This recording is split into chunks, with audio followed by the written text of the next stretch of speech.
Le président de la République, Alassane Ouattara, est rentré ce soir de Dakar au Sénégal. Le chef de l'État ivoirien a participé à la cérémonie d'investiture du 4e président sénégalais Macky Sall.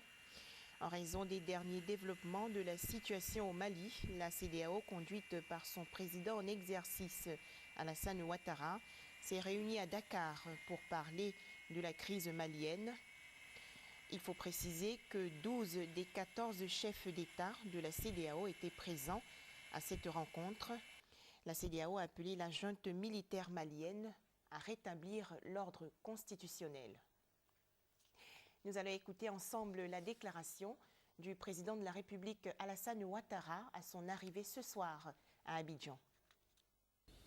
Les chefs d'État à l'unanimité ont estimé qu'il n'était plus question d'accepter un coup d'État dans un pays de l'Afrique de l'Ouest et que toutes les leçons devaient être tirées de cette décision. C'est ainsi qu'ils ont décidé d'activer toutes les sanctions qui avaient été indiquées dans cette même salle le jeudi dernier, c'est-à-dire les sanctions diplomatiques, les sanctions personnelles, les sanctions économiques, les sanctions financières. Et bien entendu, nous espérons pour un laps de temps très court pour demander à la junte de se retirer du pouvoir, car ce coup de force est inacceptable et de le faire immédiatement. Si la junte persiste à ne pas le faire, ceci donnerait malheureusement une situation de grande souffrance aux Maliens, mais nous pensons qu'ils ont à cœur d'aider le peuple malien et que par conséquent, dans les 24 ou 48 heures, ils céderont le pouvoir donc aux institutions démocratiques, c'est-à-dire le président de la République, que l'Assemblée nationale sera remise en place, ainsi que toutes les institutions, et qu'à partir de là maintenant, on organise une transition pour organiser des élections. Mais ceci étant, nous avons noté que la menace était très grave, déjà jeudi dernier, en raison de ce coup d'État par rapport à l'intégrité territoriale du Mali. Et en quelques jours, les mouvements armés ont pris Kidal, Gao, et également maintenant Tombouctou.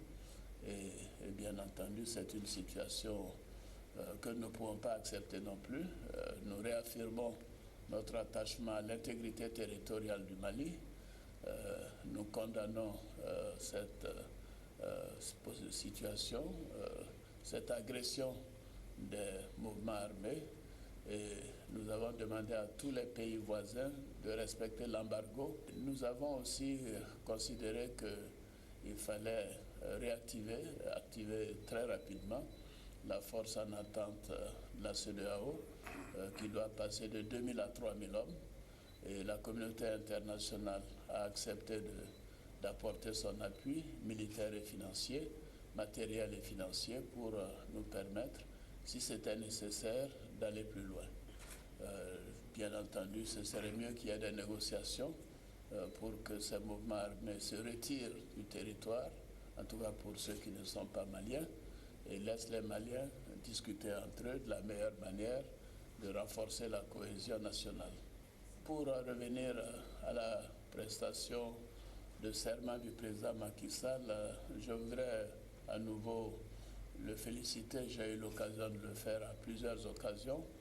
Et je lui ai dit que la Côte d'Ivoire et le Sénégal ont des liens très forts, très anciens, historiques, des liens même, je dirais, d'affection, et qu'ils pouvaient compter sur nous, sur le gouvernement, sur le peuple ivoirien, et que nous tenons à renforcer davantage les excellentes relations qui existent déjà entre le Sénégal et la Côte d'Ivoire. Et il m'a promis que très rapidement, il viendra en Côte d'Ivoire pour nous rendre visite. Donc c'était une très belle cérémonie, un séjour fructueux, et également une occasion pour les chefs d'État membres de la CEDEAO de montrer notre attachement à la démocratie.